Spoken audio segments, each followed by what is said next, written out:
Hello અને નમસ્કાર મિત્રો, કેમ છો બધા? મજામાં ને? મિત્રો, હું અનુપ મહેતા ફરી એકવાર સ્વાગત કરું છું તમારું તમારી પોતાની ચેનલ પર.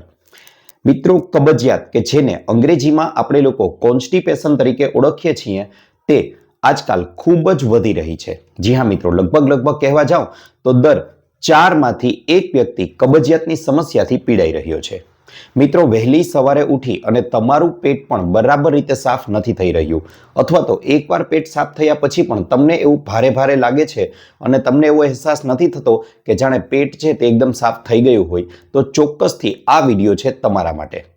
મિત્રો, આજના આ વિડીયોમાં હું તમને લોકોને જણાવવાનો છું કબજિયાતના ઈલાજ માટેના 1, 2 કે 3 નહીં, પરંતુ 7 થી 8 એવા સચોટ અને ઘરગથ્થુ ઉપાય કે જેને તમે લોકો કરી શકો છો. આપની સરળતા માટે આમાંથી આપ કોઈ પણ એક ઉપાય છે તેનો પણ પ્રયોગ કરી લેશો તો ગમે તેવી કબજિયાત હશે તે જડમૂળમાંથી અને સંપૂર્ણપણે દૂર થઈ જશે. ખૂબ જ અસરકારક અને કોઈ જ પ્રકારની સાઈડ ઇફેક્ટ વિનાના આ બધા જ પ્રયોગો છે. તો ચાલો શરૂ કરી દઈએ કયા છે તે પ્રયોગો. મિત્રો, પ્રયોગ નંબર 1 ની વાત કરવા જાઉં તો તેમાં તમારે લોકોએ લેવાની છે 2 વસ્તુઓ.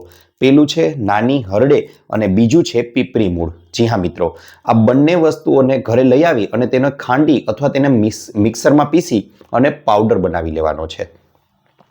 હવે બંને વસ્તુઓનો પાવડર બનાવી લીધા પછી તેને થોડું તેમાં ગરમ પાણી ઉમેરી અને તેની નાની ખૂબ જ નાની લાડુડી બનાવી લેવાની છે. હવે આ લાડુડીને રાત્રિના સમયે 1 અથવા વધુમાં વધુ 2 કે પછી ખૂબ જ ગંભીર કબજિયાત રહેતી હોય તો 3 પણ લઈ શકો, પણ 1 અથવા 2 લેવી હિતાવહ છે. આ લાડુડીને ગરમ પાણી સાથે રાત્રે સૂવા સમયે તમારે લોકોએ લઈ લેવાની છે અને ચાવીને ખાઈ જવાની છે, ગળે ઉતારી જવાની છે.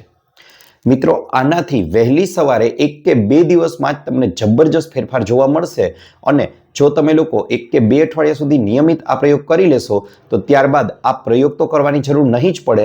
તમારી કબજિયાત છે તે પણ સંપૂર્ણપણે દૂર થઈ જશે અને તમારા આંતરડાઓ છે તે પણ અંદરથી એકદમ લચીલા બની જશે અને તેના પરિણામ સ્વરૂપે કબજિયાતની સમસ્યા જડમૂળમાંથી નાશ પામશે.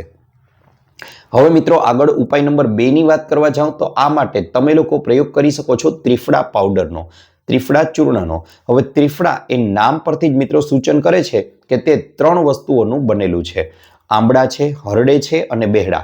આ ત્રણેય વસ્તુઓ મળી અને ત્રિફળા ચૂર્ણ બને છે. મિત્રો, ત્રિફળા ચૂર્ણ છે એ માત્ર કબજિયાતના ઈલાજ માટે જ નહીં, પરંતુ આપણી ઇમ્યુનિટી એટલે કે રોગ પ્રતિકારક શક્તિમાં પણ વધારો કરવાનું કાર્ય ખૂબ જ સારી રીતે કરે છે. એક નાની ચમચી ત્રિફળા પાવડર લઈ અને તેને રાત્રે 1 ગ્લાસ નવસેકા પાણીમાં ઉમેરી અને તેનું પણ નિયમિત રીતે સેવન કરવામાં આવે તો તેનાથી પણ કબજિયાતની સમસ્યા છે તેમાં ખૂબ જ સરળતાથી લાભ મેળવી શકાય છે, રાહત થાય છે. સાથે આગળનો પ્રયોગ કહેવા જાઓ મિત્રો તો તમને ખૂબ જ ગંભીર સમસ્યા કબજિયાતની રહેતી હોય અને ખૂબ જ તમને એના કારણે જુદી તકલીફો ઉદ્ભવતી હોય, જેમ કે ગેસ થવો છે, આફરો ચડવો છે, ખાટા ઉડકાર આવવા છે, અપચો જેવી સમસ્યા રહેતી હોય અને કબજિયાતમાં કોઈ પણ રીતે તમારા મળનો નિકાલ ન થઈ રહ્યો હોય તો હવેનો ઈલાજ સૂચવું છું તે તમે કરી શકો છો.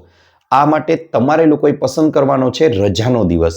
જી હા મિત્રો, રજાનો દિવસ પસંદ કરવાનો છે અને તેમાં 1 ગ્લાસ જેટલું પાણી લઈ અને તેમાં 1 ચમચી જેટલી વરિયાળી ઉમેરી દેવાની છે. ત્યાર પછી આ પાણીને ગરમ થવા દો. પાણી ઘટીને અડધું રહી જાય ત્યારે હવે આ પાણીની અંદર આપણે આ પાણીને ગાળી લેવાનું છે અને એ પાણીની અંદર 1 નાની ચમચી જેટલું એરંડિયાનું તેલ ઉમેરી દેવાનું છે અને એક જ ઘૂંટડામાં આ પાણીને પી જવાનું છે.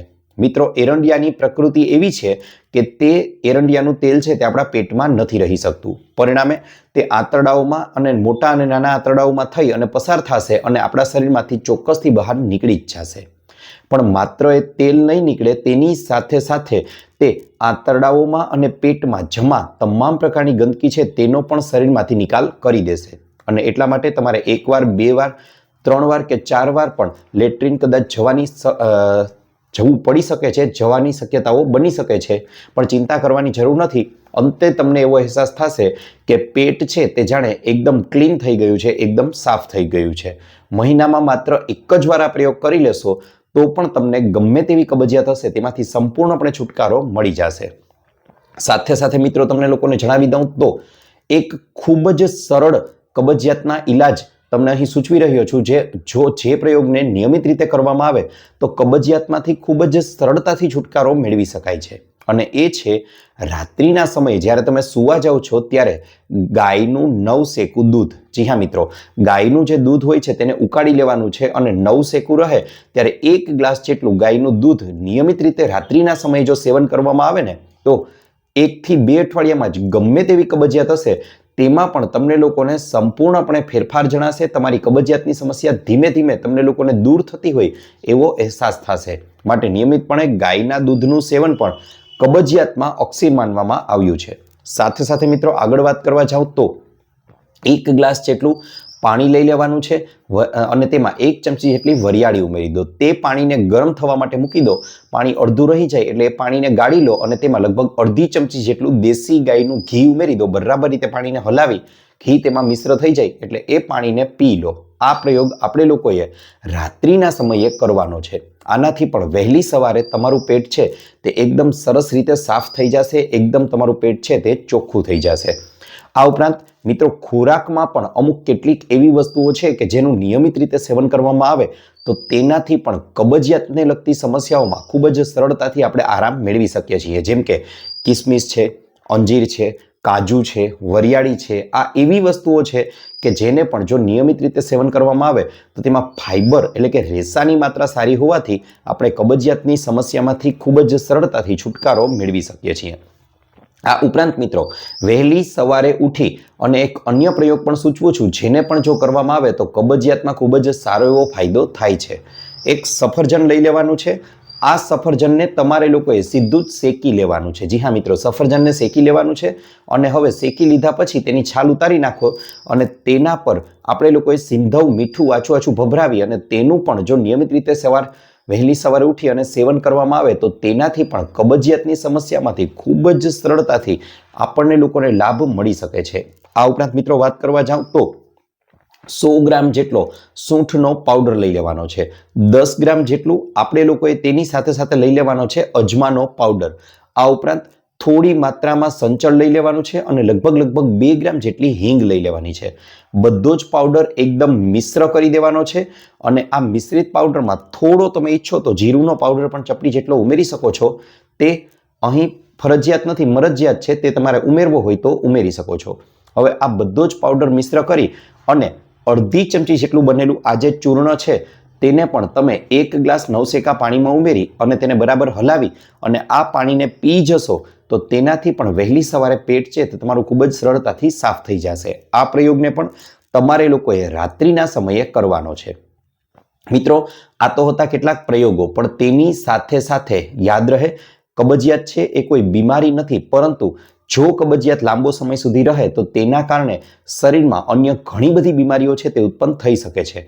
કારણ કે આયુર્વેદમાં અને આજે તો આધુનિક વિજ્ઞાન પણ સ્વીકારે છે કે શરીરમાં થતી કોઈ પણ પ્રકારની બીમારી છે તેનું મૂળ આપણા પેટમાં છે. જી હા મિત્રો, જો તમારી પાચન શક્તિ છે તે નબળી પડી ગઈ હશે તો તમને જુદી જુદી બીમારીઓ થવાની શક્યતાઓ રહે છે. અને જો તમારું પાચન તંત્ર મજબૂત હશે તો 90% બીમારીઓથી તમે ખૂબ જ સરળતાથી બચી શકો છો.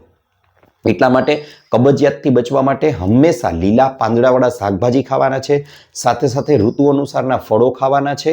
ઘરમાં બનતો ખોરાક, તાજો ખોરાક છે તે ખાવાનો છે. તેની સાથે સાથે ખોરાકની સાથે થોડી માત્રામાં એકાદ નાની વાટકી જેટલું તો ચોક્કસથી સલાડ ખાવાનો આગ્રહ રાખશો તો તમને લોકોને કબજિયાતની સમસ્યા ક્યારેય આવશે જ નહીં, ક્યારેય તમને લોકોને આવી તકલીફ ઉદ્ભવશે જ નહીં. આ ઉપરાંત મિત્રો અમુક 1 થી 2 એવી એક્સરસાઇઝ વારંવાર અવારનવાર હું સૂચવી રહ્યો છું. ખૂબ જ શરીર માટે ફાયદાકારક છે. માત્ર કબજિયાત જ નહીં, ડાયાબિટીસ છે, કેન્સર છે, બ્લડ પ્રેશર છે કે અન્ય ગંભીરમાં ગંભીર બીમારીઓનો ઈલાજ પણ આ એક્સરસાઇઝ દ્વારા કરી શકાય છે અને એ છે પ્રાણાયામ. જી હા મિત્રો, વહેલી સવારે ઉઠી અને તમે લોકો પણ જો કબજિયાત સ્પેશિયલ તમને કહેવા જાઉં તો તમારે લોકોએ ચોક્કસથી કપાલભાતિ છે તે કરવા જોઈએ. કપાલભાતિથી ગમે તેવી કબજિયાત હશે તેને ખૂબ જ સરળતાથી મટાડી શકાય છે, દૂર કરી શકાય છે. આ ઉપરાંત મિત્રો વાત કરવા જાઉં તો અનુલોમ વિલોમ છે, સૂર્ય નમસ્કાર છે, ભ્રામરી પ્રાણાયામ છે. આ બધા એવા પ્રાણાયામો, એવા યોગ છે કે જેનાથી કબજિયાત તો મટશે, તેની સાથે સાથે શરીરમાં રહેલી અન્ય ગમે તેવી સમસ્યાઓ હશે તેને પણ ખૂબ જ સરળતાથી દૂર કરી શકાશે. માટે ચોક્કસથી આવી બાબતોનો ખ્યાલ રાખો. આ ઉપરાંત જ્યારે પણ ખોરાકને ખાવા બેસો છો ત્યારે ખોરાકને એકદમ ચાવી અને ખાવાનો છે. એક કહેવત છે કે ખોરાકને પીવો જોઈએ અને પાણીને ચાવવું જોઈએ. જી હા મિત્રો, એનો મતલબ પાણીને ધીમે ધીમે ઘૂંટડે પીવાનું છે અને ખોરાકને એટલો ચાવો કે એની એકદમ પેસ્ટ બની જાય, ચટણી બની જાય, પછી જ તેને આંતરડાઓમાં પેટમાં જવા દો. કારણ કે તમને મોઢામાં દાંત આપેલા છે, તમારા દાંતે જે કામ કરવાનું છે એ કામ વિચારજો કે ક્યારેય તમારા આંતરડાઓએ ન કરવું પડે. બસ આટલી બાબતોનું ધ્યાન રાખશો તો ગેરંટી સાથે કહું છું મિત્રો, ગમે તેવી કબજિયાત હશે તેને જડમૂળમાંથી મટાડી શકાશે અને કબજિયાતની સમસ્યા ફરીથી ઉદ્ભવશે પણ નહીં. આશા રાખું છું મિત્રો આપને અમારો વિડીયો ગમ્યો હશે. વિડીયો ગમ્યો હોય તો લાઈક કરજો, ચેનલને સબસ્ક્રાઇબ કરજો.